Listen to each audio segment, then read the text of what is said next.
guys, it's Emily from Cheese and Quackers Homestead. If you're not already familiar with us from our other socials, we're a small upstate New York homestead that focuses primarily on raising waterfowl. Doing a video today super fast because Beans here has a prolapse dingling, and I don't know if I could say the P word on any of these channels, so just bear with me as I come up with really silly things to call it, but I'm going to show you guys how I'm going to be handling this and hopefully getting it completely resolved today.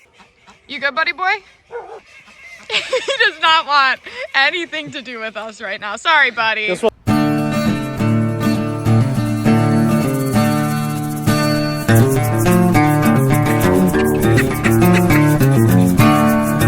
quick, before I get into the treatment, I need to give you guys a disclaimer. I am not a vet. I am not avian vet trained. I am just a person in my backyard who happens to own a lot of ducks. So take what you want from the information I have to give you and leave what you don't. It's always important to do your own research, especially when taking advice online.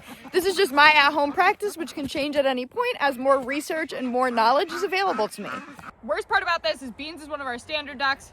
He does not like to be handled. He's going to be a terrible patient. So I got nitrile gloves, raw honey, some lube, not the warming kind, just regular old lube, and some towels because this is one of the few times you're gonna see me putting a duck on its back, and that's because there's really no other way to get this job done. First thing I'm gonna do is flip this guy over and take a look at what's going on so I decide what I need to use over here.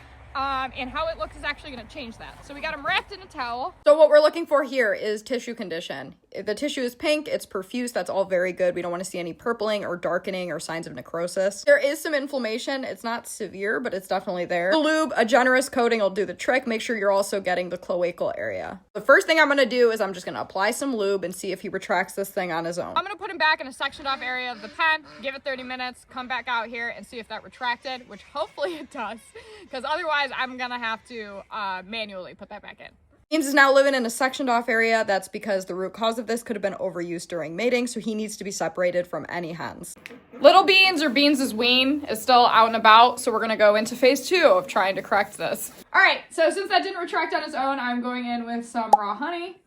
I'm gonna put some of this on his member, and then I'm gonna give it another 10 minutes. If that doesn't work, I'm gonna push it back in myself.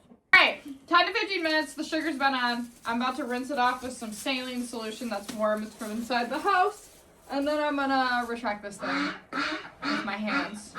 I'm trying to position him so he's not straight on his back. Alright.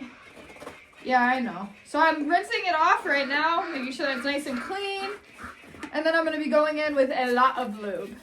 Alright, so 2 fingers at the base. And apply gentle pressure. We might have a bigger problem than just a wean issue. So what was concerning me there was Beans had a lot of inflammation of the muscles around the cloaca. Kind of meant to me that retraction might not be effective. We might actually need to take this inflammation down before we can successfully get this thing manually retract. It's a little hard to see here, but Beans was actually pulling it up and it was just coming right back out. And the only thing that I was really doing is assisting. So I was not forcing. When you're manipulating this area, it kicks off a reflex where they actually start trying to retract it. So usually feel that and use it as your guide on how and when to assist. So it is now the next day. I'm going to give you guys an update on the Bean situation and kind of a rundown of what the rest of last night looked like. So we separated him out. I actually ended up trying retraction one more time. I was able to get it mostly in, and then it came right back out.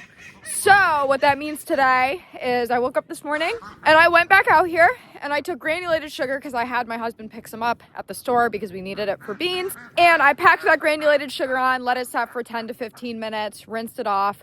I was about to try retraction again, but the inflammation looks so much worse because one thing about manual retraction is it can aggravate the area more and cause more inflammation. And I was just like, I think I just need to go to the vet with this. I didn't want to try again. He's in pain. He's uncomfortable. He's still separated out right now, so he's not out with the flock. And the reality is we kind of need to take that inflammation down, and the vet is going to be able to be helpful with that. If you were to continue treatment at home at this point, you would continue those steps that I was doing. The sugar, 10 to 15 minutes, clean it off. And then another thing that I've been doing is just keeping it covered in a layer of KY jelly so that it stays lubricated, and that reduces the risk of necrosis. So the big thing we're really concerned about is the tissue drying out a lot. So that's why we keep it nice and lubricated, like reapplying the lubrication very frequently to keep that tissue nice and moist and hopefully clean so that it can stay viable. So I'll take you guys to the vet with us if you want to come to Beans' vet appointment. But that's it for right now. I feel a little bit crazy for spending potentially a lot of money on a drake, but he's one of my first ducks I ever had. He does mean a lot to me, and it's worth a shot because this is probably highly treatable. So when something's treatable, I'm typically pretty apprehensive to cull. And so Beans gets to go to the vet. I'm currently getting ready in a super big rush to get Beans to the vet. I'm gonna bring you guys with us. So if you're curious what taking a duck to the vet looks like, now you know. So what I'm gonna be bringing is a towel. I have this tote here that I'm gonna be filling with a little bit of bedding for transport. This is a little transport tote. And when we transport him, I'm gonna cover this with a towel so that he hopefully does not try to jump out. Here's our tote of Beans. I think he just pooped straight water in there, which is disgusting. Yeah, you gotta stay in the tote. You got it. We're gonna put you right back down. Okay.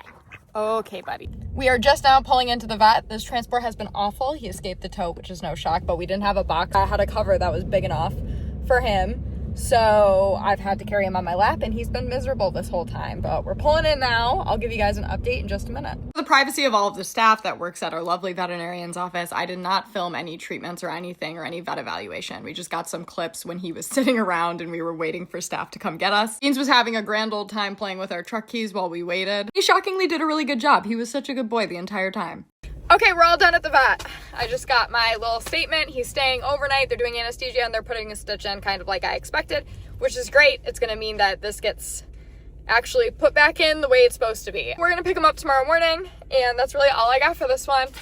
Congratulations, Beans, on a expensive wean and a really long 24, 42 hours that we've gone through with Beans. I'm glad this is over, but not a problem anymore. The vet's got to take care of it. So that's all I got for this one. Make sure to subscribe for more homesteading content. Bye, guys.